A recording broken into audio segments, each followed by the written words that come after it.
जहां का इंसाफ की ख़ास मुलाकात में हमारे साथ एक ऐसी शख्सियत मौजूद है जो मोहताज तारुफ़ नहीं है। मुनाफ हकीम साहब जो साबिक माइनॉरिटी कमीशन के चेयरमैन भी रह चुके हैं और कांग्रेस के महाराष्ट्र जनरल सेक्रेटरी हैं। मुनाफ हकीम साहब ने सियासत में कई नशेब व फराज भी देखे हैं। मुनाफ हकीम साहब, जो आजकल हालात चल रहे जैसे कि तालिबान की जो हुकूमत आ चुकी है अफ़गानिस्तान में और तख्ता पलट हो चुका है, तो उस बारे में जो है कांग्रेस का क्या मौक़िफ़ है और किस तरह से यानी पूरे हालात को आप देखते हैं? तालिबान ने अफ़गानिस्तान में काफ़ी लंबे अरसे से जो जंग की और एक मरतबा वो रशिया के ख़िलाफ़ लड़ रहे थे तो अमेरिका उनका सपोर्ट कर रहा था। अमेरिका जब वहाँ पर अफ़गानिस्तान की हुकूमत में आए कि वहाँ पे उन्होंने अपने लोगों को बिठाया तो तालिबान की जंग उनके ख़िलाफ़ शुरू हो गई। अब तालिबान का एक जो माजी है जी, जिसमें तालिबान के बारे में जो तमाम चीज़ें लोगों के सामने जो पेश की गई, सारी दुनिया के सामने पेश की गई, वो सच है या झूठ है ये पता नहीं, मगर जिस तरह से एक चेहरा उनका पेश किया गया उससे ये खौफ का माहौल तो बनना था। और वो खौफ का माहौल आपने देखा होगा कि अफ़गानिस्तान में नज़र आया। हमने कांग्रेस की तरफ से बार बार इस बात का जिक्र होता रहा। राहुल गांधी जी ने भी कहा, सोनिया गांधी जी ने भी कहा और कांग्रेस के और से ये पूछा जाने लगा कि भाई आखिर हमारी जो फॉरेन पॉलिसी क्या है। हम वहाँ पर इस तरह से एक दहशत का, एक डर का माहौल जो बना है, लोग वहाँ से निकलकर बाहर आना चाहते हैं, अपने वतन आना चाहते हैं, तो हमने क्या कदम उठाना है।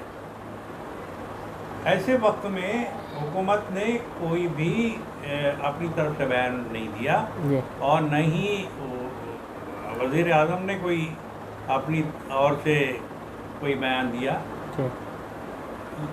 हर किसी के दिल में ये शक रहता रहा कि हिंदुस्तान की आवाम को हमने हवा पे छोड़ दिया क्या। और आखिर में ये हुआ कि जो हमारी एम्बेसी है उसको बंद करके वहाँ के तमाम अफसरों को वापस लेकर आए हम। जब हम अफसरों को लेकर आ रहे हैं तो वहाँ हमने इतना ज़बरदस्त इन्वेस्टमेंट किया, हमारा पैसा लगा है, हमारे वतन के लोग वहाँ पर जाकर मेहनत मजदूरी कर रहे हैं, हमारे प्रोजेक्ट पे काम कर रहे हैं। ऐसे लोगों को हमने वहाँ पर इस डर के माहौल में और ज़्यादा घबराहट उनमें आए, इस तरह के हालात पैदा हुए।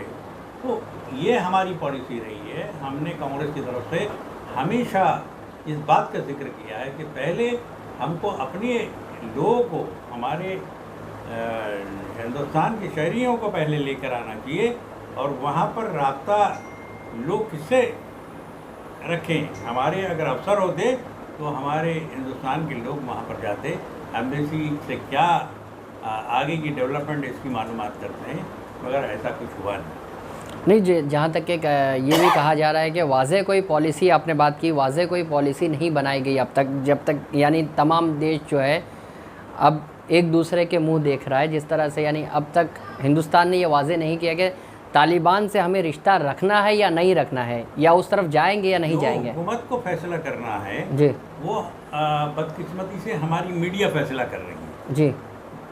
वज़ीर आज़म जो है वो जो बात करें या जो हमारे एक्सटर्नल अफेयर मिनिस्टर है वो जो बात करें, वो सारी दुनिया में उसका मैसेज जाता है, मगर वो ना होते हुए हमारी मीडिया ने इस तरह का माहौल बना दिया है कि हिंदुस्तान की हुकूमत ये चला रहे हैं और इन्होंने हिंदुस्तान की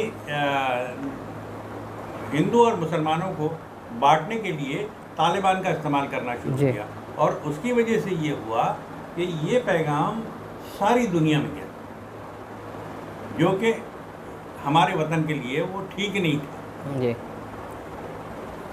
हम वो चाहे वक्त लगा हो, मगर वज़ीर आज़म ने आज फैसला करके उसकी जो है मुज़ाकरात शुरू कर दी। वो हुकूमत की तरफ से अब कोई रिप्रेजेंटेशन कर रहा है, जा रहा तो क्या है, लग रहा है मिल आपको कि रहा है। मीडिया माहौल बनाने का काम कर रही है इस तरह से, यानी नफरत का कुछ माहौल बनाने का काम कर रही है, क्या आप सोचते हैं? उनको तो यही लग रहा था कि तालिबान को तो सारी दुनिया ने ये एक पहले शुरू में ये हुआ कि यूरोपियन कंट्री ने और बाकी तमाम ममालिक ने कहा कि हम इनको नहीं मानते। जी बिल्कुल।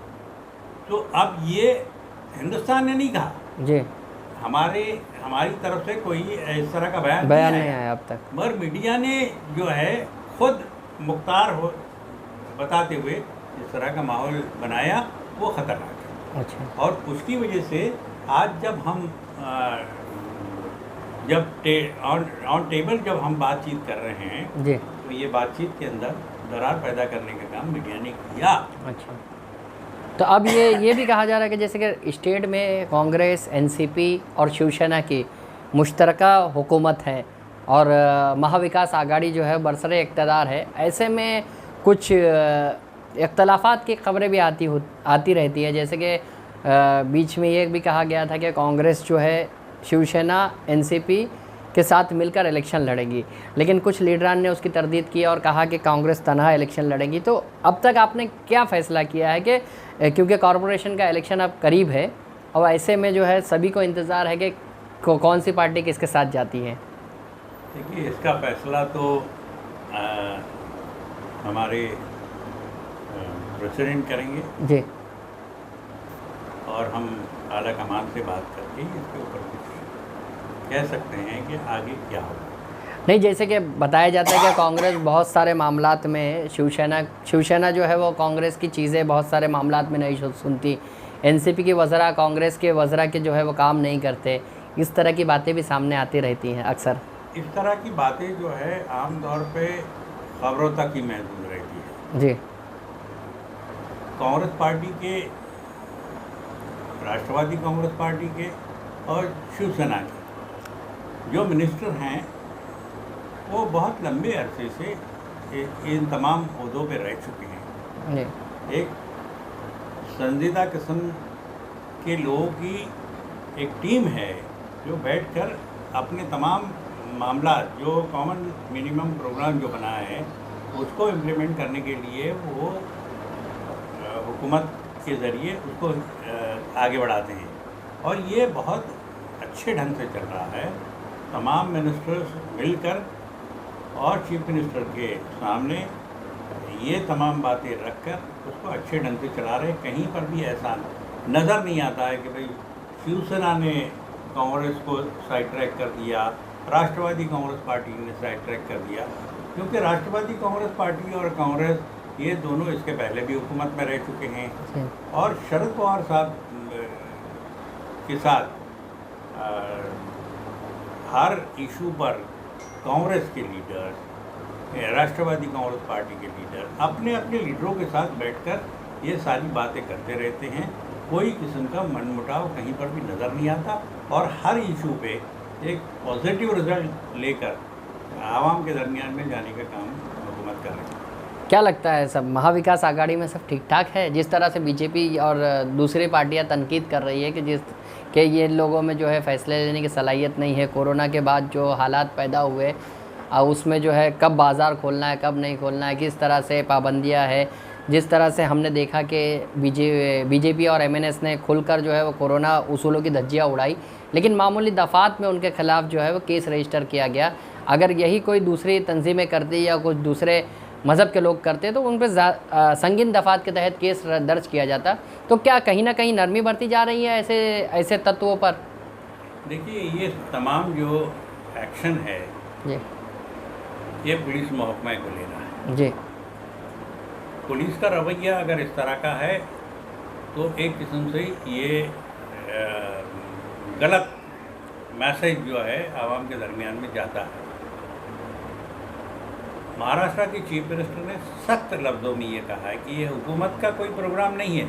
जी, ये महाराष्ट्र में बसने वाले हर किसी शख्स की जान की, माल की हिफाजत करने की जिम्मेदारी हुकूमत की है। जी, और दुनियाई सतह पर जिस तरह के बंदिशें लगाई गई है वही बंदिशें महाराष्ट्र में है, अलग से कोई किसी पार्टी का प्रोग्राम नहीं दिया गया है।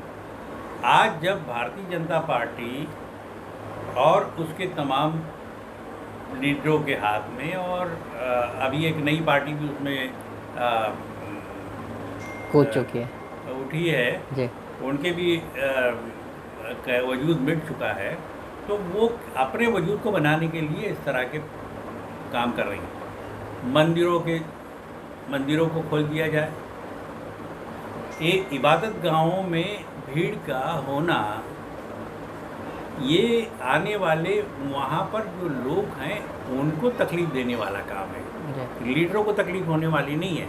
और चीफ मिनिस्टर ने साफ लफ्ज़ों में कहा है कि आपको सियासत करना है तो आप सियासत इस वतन की हिफाजत के लिए करो जी।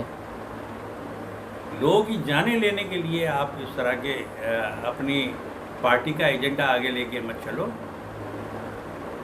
दुकानें खोलने का फैसला जो हुआ, सब ने बैठ के जब फैसला किया, सेंट्रल गवर्नमेंट की तरफ से कुछ जो हुक्म आया, जो डायरेक्टिव्स आए, उसके मुताबिक फिर लॉकडाउन करना पड़ा। लॉकडाउन मीन्स कुछ सख्तियाँ करनी पड़ी।